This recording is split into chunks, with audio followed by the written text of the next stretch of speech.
So I'm Coby Livingstone. My dog Lyra and I are going to give you a few tips or some ideas to go in a go bag. You can build your own. You can buy these things too, but it's just as easy to customize it yourself.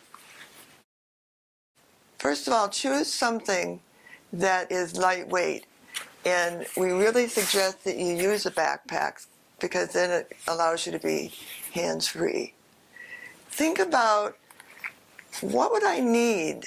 What are the essential things to be able to survive on my own with my dog for 1 or 2 days? Think about, what if you couldn't speak for some reason? Make sure that your name is on the backpack. You can even write it inside the backpack.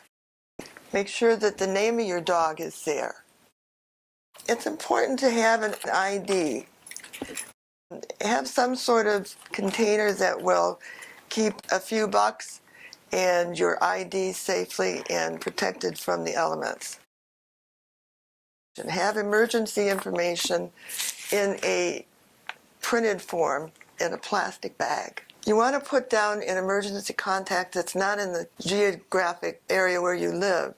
Have information about who's the veterinarian for your dog, who's your primary doctor, what kinds of medications must you have every day. Put those in a plastic bag. Have an extra prescription that you can send out and get the medication that you must have. Having your own meal kit is, I think, a really important thing. Be in charge of your own meal kit. And have a spare dog dish.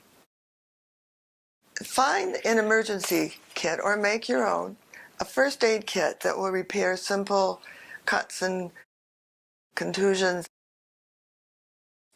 If you need devices that need electricity, somehow keep a spare of that, or think about, how am I going to get those devices when I'm at a shelter? Plan ahead. Have an extra pad of paper and a 20/20 pen and maybe a permanent marker. You can write your name on your forearm in case you're unable to speak. Maybe a phone number. Use the permanent marker to write the name of your dog on his back or her back. And I'm going to have a spare cane. The ID canes are really lightweight, and of course they're foldable. So think about getting one of these inexpensive, skinny, lightweight folding canes that you can put into your emergency go bag.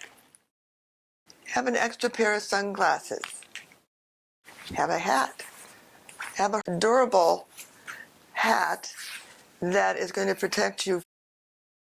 Carry around a foldable, easy to put on, skinny, lightweight poncho, rain poncho.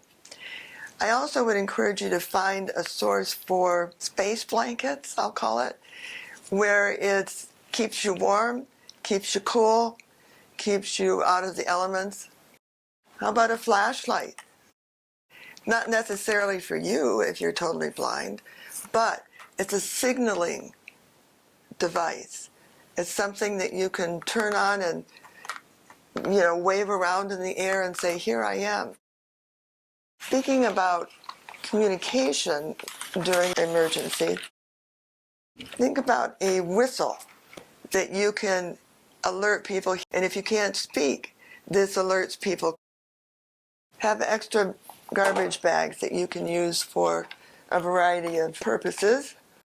Have whatever toys or grooming brushes that are going to help your dog stay calm and at least in some sort of familiar routine. This is something else I want you to really consider. Work gloves that would protect your skin and your hands. Plan about what would you do during the disaster. What do you do to prepare for after the disaster? What kind of financial documents will you need? How do you prepare to to be able to get started again after a horrendous emergency in your city, in your community. For information that you can get particular to your city or community or your state, go to www.ready.gov. Thank you so much for your attention.